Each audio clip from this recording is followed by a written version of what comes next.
Assalamualaikum dan salam sejahtera and welcome to Pandu Laju. Ya, sebelum ni kita dah cerita part 1 motosikal yang bakal masuk Malaysia tahun ini. Jadi kali ni kita akan cerita part 2. Okey, untuk part ni kan, ini lebih kepada brother-brother otai ataupun brother-brother yang berduit. Ya, takkanlah kita nak cerita motor-motor murah. So kali ni siapa yang nak belanja lebih ataupun otai-otai yang nak motor yang legend-legend, boleh stay tune. Jom kita sambung part 2. Tapi sebelum tu, pada anda semua yang belum lagi subscribe, sila tekan butang subscribe di bawah dan follow kami di social media Facebook, IG, TikTok @pandulaju. Nombor 1, Kawasaki Z650S ataupun Modenas Z650S. Okey, dekat part 1 kita dah cerita tentang dia punya sport bike. Kali ni kita akan cerita tentang dia punya naked bike. Okey, untuk versi naked ni, dia lebih fokus kepada balance, power, handling dan juga daily usability. Untuk yang nak lebih kepada daily ride, nak ulang-alik kerja, biasanya mereka akan pilih naked bike, bukan sport bike. Jadi ini adalah pilihan yang bagus untuk anda.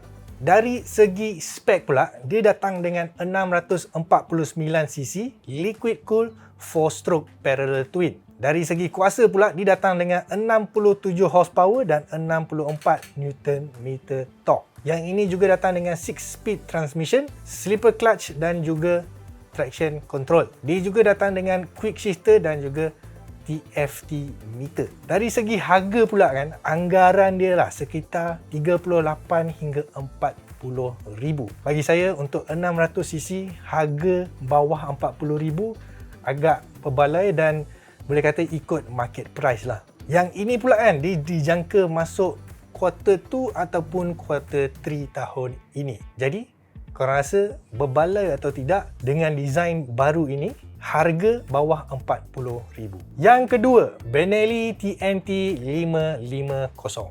Okey, Benelli ni kan dia bukan brand baru tau. Dia sebenarnya brand dah lama dah. Dan kalau korang tahu kan, Benelli ni adalah Italian brand.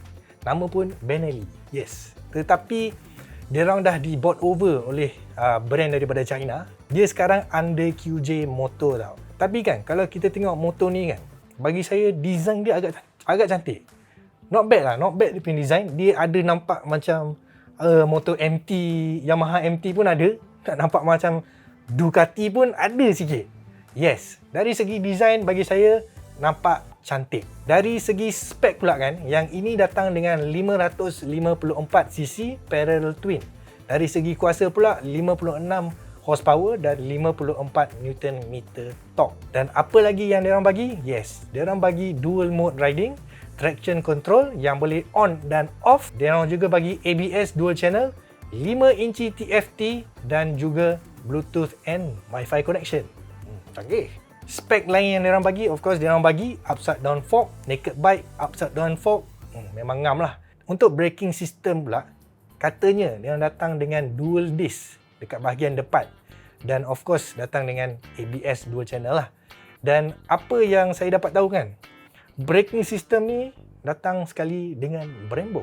Okey, dari segi harga pula. Harga dia anggaran sekitar 30 hingga 33 ribu. Bagi saya untuk mid-range 500cc agak reasonable dan agak kompetitif dengan brand-brand China yang lain lah. Dan bila dia akan masuk? Anggaran dia sekitar quarter 2. So dari segi look and feel design, korang rasa berbaloi tak?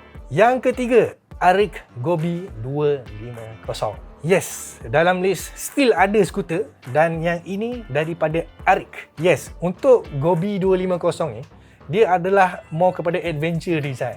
Dia lebih kepada ADV design yang kita dah nampak dekat skuter-skuter lain dari segmen ini. Apabila kita tengok dia punya look and feel design, tim kita dah pergi tau. Tim kita dah pergi ke China.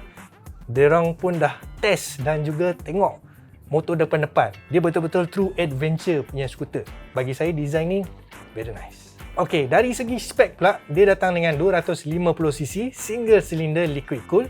Dari segi kuasa pula 22.5 horsepower dan 23 Nm torque. Okey, apa yang dia orang bagi? Dia orang bagi 7 inci TFT screen, traction control, dashcam, ABS depan belakang dan juga manual windshield.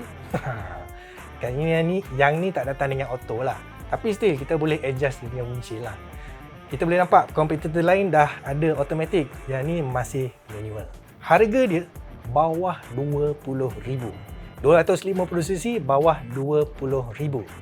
Anggaran harga dia sekitar 13,888 dan juga 14,388. Okey, dengan harga macam ini, dengan design dan juga jajan-jajan yang diberi dekat skuter ni, korang rasa berbaloi atau tidak? Yang keempat, Aprilia Tuono 457. Finally, pada peminat-peminat Aprilia, masanya sudah tiba. Tahun ni diorang akan keluarkan versi naked bike iaitu Tuono 457. Dari segi spek pula, dia datang dengan enjin 457cc liquid cool parallel twin. Dari segi kuasa pula 47.6 horsepower dan 32.5 Nm torque. Enjin dia adalah sama dengan RS457 tapi dia ada slight tuning lah. Rasanya dia ada slight tuning untuk lebih kepada street bike, lebih kepada naked bike. Apa yang kita dapat tahu, yang ini datang dengan ride by wire. Dia juga ada beberapa mode. Salah satunya adalah Eco, Sport dan Rain. Dan juga datang dengan traction control yang kita boleh on dan off. Dan satu lagi, dia sama macam RS457. Dia tak datang sekali dengan quick shifter, tetapi dia orang ada option untuk letak quick shifter. Okey, harga pula. Harga dia sekitar 33 hingga 36,000. Dan bila dia akan masuk, anggaran dia sekitar quarter 1 dan quarter 2 tahun ini. Bagi saya, harga bawah 40,000 mid range naked bike daripada Euro, saya rasa agak berbaloi juga. Dan pada yang nak upgrade dari motor CC kecil ke motor besar, dia orang tak ready lagi nak naik terus kepada motor besar. Of course, better untuk naik motor yang mid range sekitar 400 ke 600cc.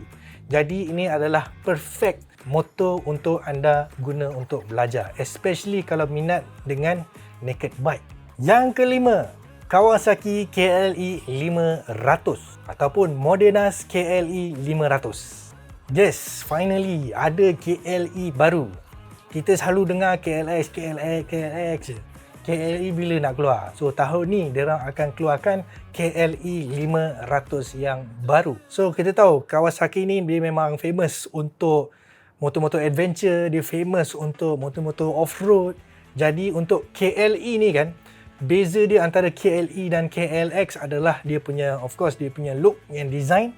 KLX dia lebih meant for off-road, dia lebih sesuai untuk off-road dengan design yang lagi kecil, design dia lagi lightweight. Dan untuk KLE pula, dia lebih dual purpose. Dia okey untuk off-road dan dia juga okey untuk lebih pada adventure ataupun touring lah. Dan dari segi spek pula, dia datang dengan 500cc liquid cool parallel twin. Dari segi kuasa pula 45 horsepower dan 42.6 Nm torque. Okey, dia datang dengan KYB suspension bahagian depan, tetapi apa yang baru adalah dia punya suspension belakang. Yang ini datang dengan the new Unitrack rear suspension. Okey, dan dari segi spek-spek yang lain, dia juga datang dengan adjustable windshield. Okey, dari segi harga pula, kita diberi anggaran sekitar 35 hingga 38,000. Dan bila dia akan keluar, kita tak pasti bila, tetapi most probably tahun ini dia akan keluar. Yang ketujuh, Benda Dark Flag 950 V4. Yes, dia adalah brand China yang nak lawan dengan Harley Davidson yang master of cruiser dan master of that classic cruising bike. Tapi brand daripada China ni, dia orang berani tau.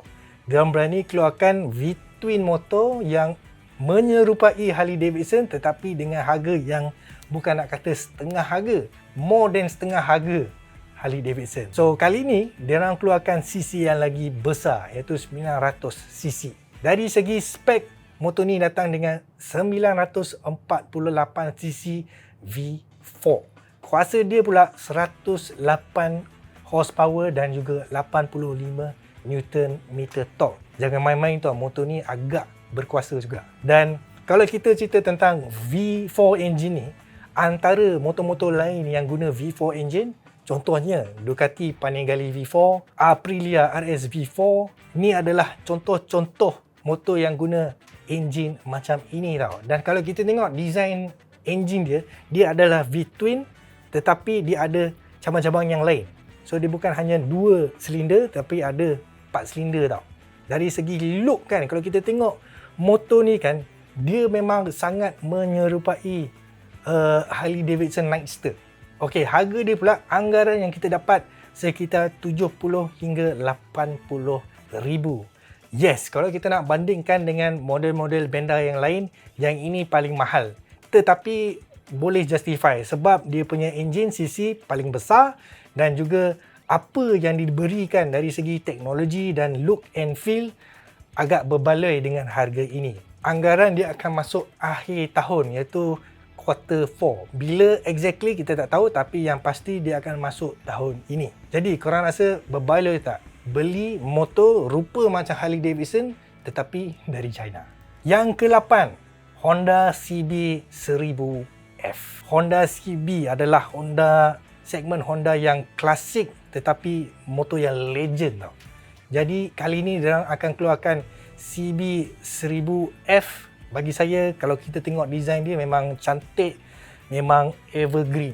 Dan bagi saya suka tau. Saya suka yang Honda di-revive balik gaya klasik CB ni. Sebab sebelum ni kita selalu dengar ataupun kita selalu tengok semua motor-motor moden. Kita ada dia punya sport bike yang moden, kita ada naked bike yang moden, tapi CB bila nak keluar yang baru? Kita selalu nak beli motor lama je.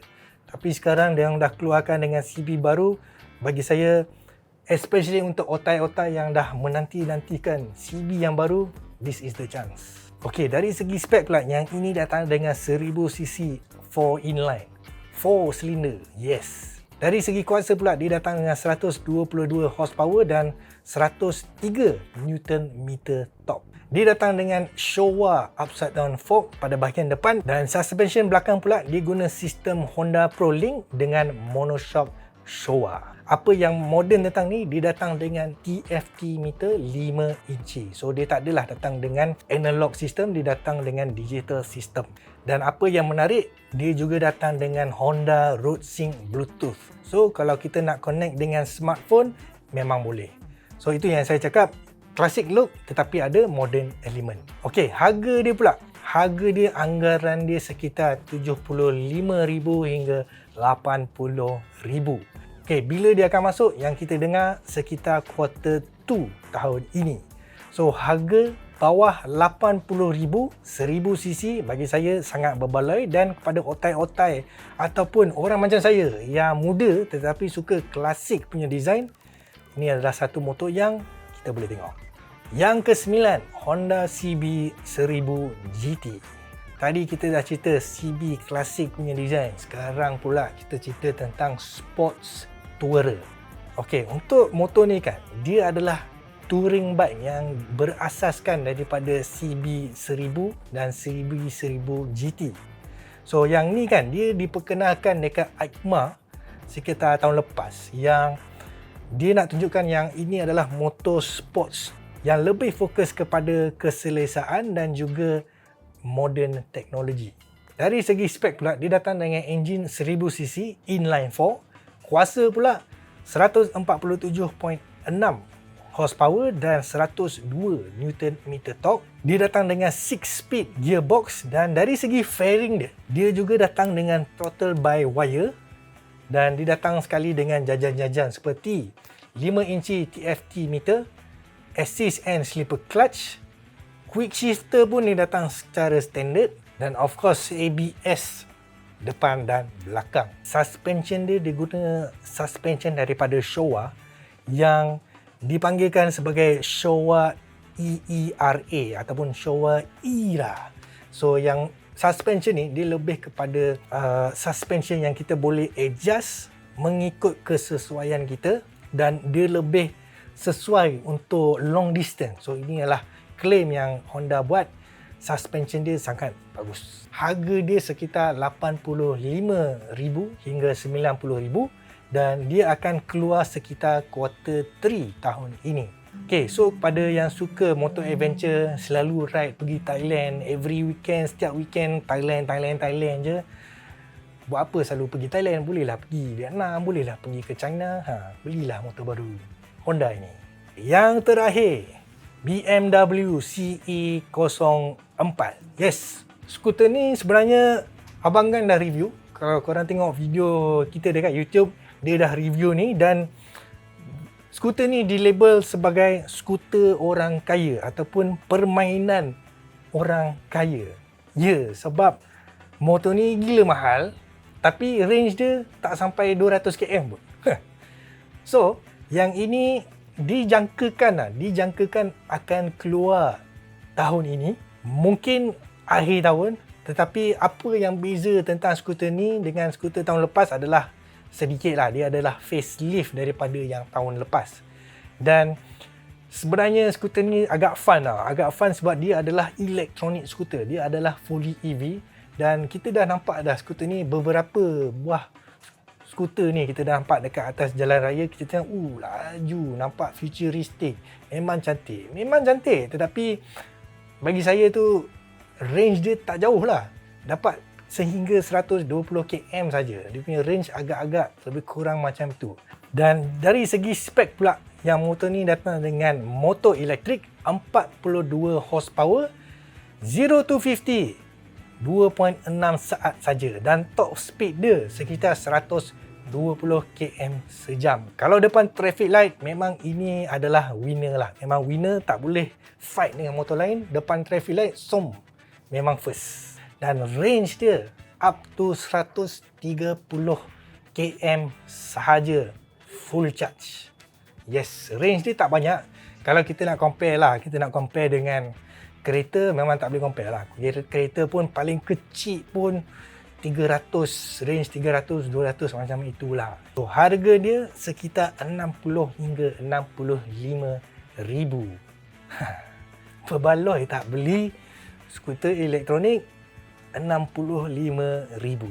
So, untuk video kali ni kita dah nampak dah lebih banyak adventure bike, naked bike, klasik, retro pun ada, dan juga elektronik skuter pun ada. Dan jangan risau, bukan hanya 20 motor ni yang akan masuk dekat Malaysia tahun ni.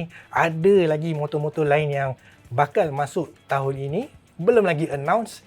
Jadi stay tune dekat channel kita, follow kami di YouTube, follow kami di social media untuk menanti-nantikan motor yang bakal masuk tahun ini. So, itu saja untuk video kali ini. Pada anda semua yang belum lagi subscribe, sila tekan butang subscribe di bawah dan follow kami di social media, Facebook, IG, TikTok @Pandulaju. Assalamualaikum.